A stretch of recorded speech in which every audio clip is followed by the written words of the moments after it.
And I'm Joey Lin. 19-year-old Daniel Klein of Rapid City is charged with first-degree armed robbery. He's accused of robbing the Knife Works in the Rushmore Mall at gunpoint Monday afternoon.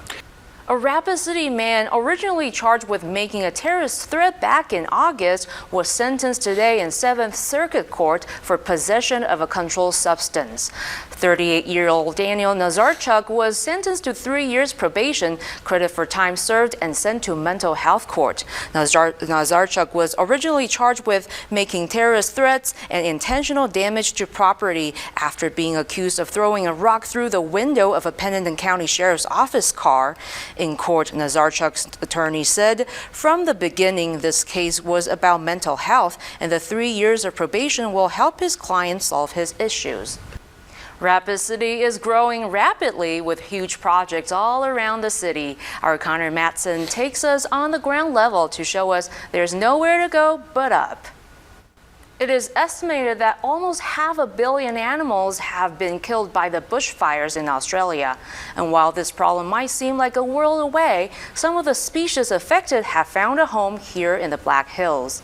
With bushfires raging across the continent, the amount of damage to Australia's ecosystem is severe, not just for mammals, but for reptiles too. Reptile Garden has many reptiles from Australia, including their shingle-back lizard named Stumpy and their Australian parenting monitor lizard, Lovely Lucy.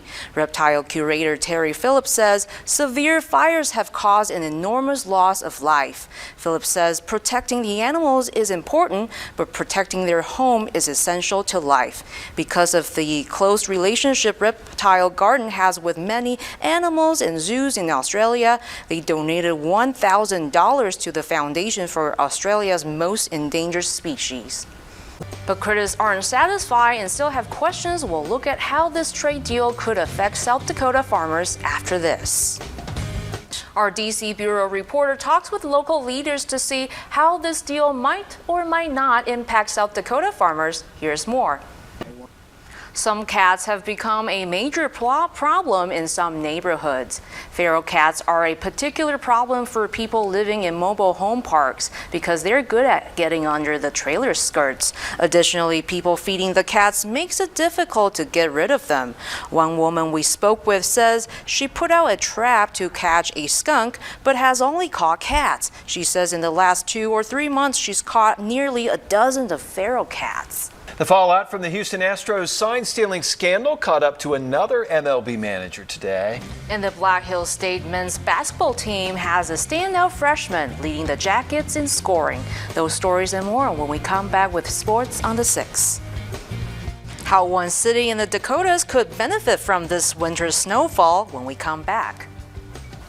More snow on the ground means more money in your pocket if you live in a few lucky states, all thanks to a new promotion. Busch Beer wants to warm up your winter days by saving you money on booze. The beer company is vowing to discount customers $1 for every inch of snow falling in 7 cities. The program, titled Busch Snow Day, is counting the accumulation in Fargo, North Dakota, Des Moines, Iowa, Grand Rapids, Michigan, Minneapolis, Minnesota, Omaha, Nebraska, Buffalo, New York, and Green Bay, Wisconsin. So far, each city has seen at least 1 inch of snow, with Minneapolis already accumulating 9, which means each of those cities and their states will be getting some money back on their Busch Beer purchases.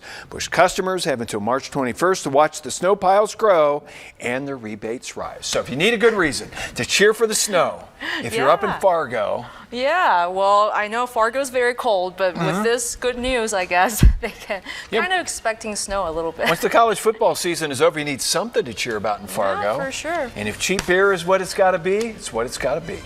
All right, that'll do it for us. Thanks for watching. Hope to see you tonight at 9.